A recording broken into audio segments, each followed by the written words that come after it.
Bonjour, je me présente, je suis Francisca Galando, maître de Reiki et fondatrice, cofondatrice avec 4 autres personnes du réseau social pour animaux Animal Speaking.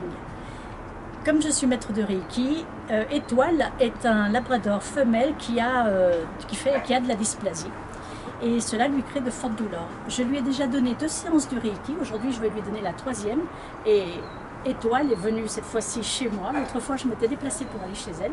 Mais là, comme elle va beaucoup mieux, qu'elle a beaucoup moins mal, elle est venue à la maison. Donc, comme on se connaît, et comme c'est quand même un animal de compagnie très sympathique, il n'est pas nécessaire que je m'installe en méditation pour établir le contact, parce que cela a déjà été fait. Là, Étoile. D'une façon générale, lorsque vous voulez donner une séance de Reiki à un animal, surtout si vous ne le connaissez pas, il faut être très prudent. Il faut laisser l'animal décider. Et donc, pour cela, ce que je préconise, c'est de s'installer en méditation, de faire un grand calme en soi, bien sûr, une méditation, d'établir un contact avec l'animal d'âme à âme. Et pour cela, nous allons visualiser un pont. Nous allons nous voir sur ce pont et nous allons proposer à l'animal de venir nous rejoindre sur le pont. Quand il sera sur le pont, on lui demandera « Je sais, on m'a dit que tu souffres, est-ce que tu veux que j'essaye de te soulager? Dis-moi comment je peux t'aider à guérir. » Et lorsque la connexion est établie, on va attendre que l'animal vienne de lui-même chercher du Reiki. Là, pour Étoile, cette connexion avait déjà été faite sur les deux autres séances que j'avais faites. Donc, je vais lui demander tout simplement, puisqu'elle est assise pas bien loin de moi, « Étoile, veux-tu venir que je te fasse une séance de Reiki ?» Il faut savoir que lorsqu'un animal veut du Reiki, il vient lui-même chercher notre main. Et lorsqu'il n'en veut plus, il s'en va.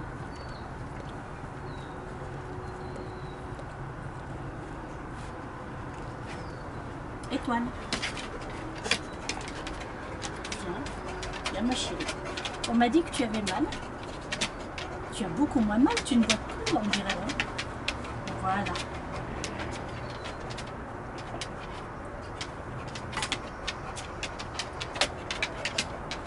C'était du côté droit, je crois. Elle boitait du côté droit. Voilà. C'est bien, ma chérie. Montre-moi où tu as mal. Montre-moi comment tu veux que je t'aide à guérir.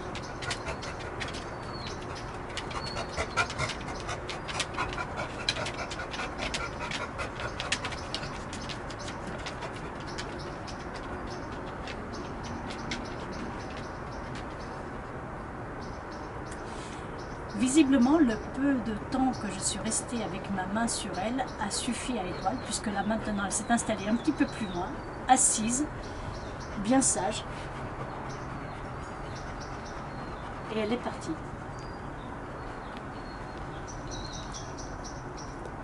Donc voilà, ce qu'il faut savoir, c'est que lorsqu'un animal veut du Reiki, il vient chercher notre main. Lorsqu'un animal n'en veut plus, il s'en va. Si vous avez affaire à un animal sauvage, dit dangereux, comme un tigre, un crocodile, un serpent ou autre chose, évidemment, vous n'irez pas poser votre main sur lui. Vous ferez du Reiki d'une autre façon, que je vous expliquerai la prochaine fois, lorsque nous irons au zoo, et où je vous montrerai comment faire avec un animal sauvage. Tu reviens? Tu reviens. Voilà, et bien je vous dis merci à tous de m'écouter, de me suivre sur cette vidéo. Nous sommes le réseau social pour animaux Animal Speaking. Venez nous rejoindre. Étoile est membre de ce réseau. Rien que pour les animaux. Merci.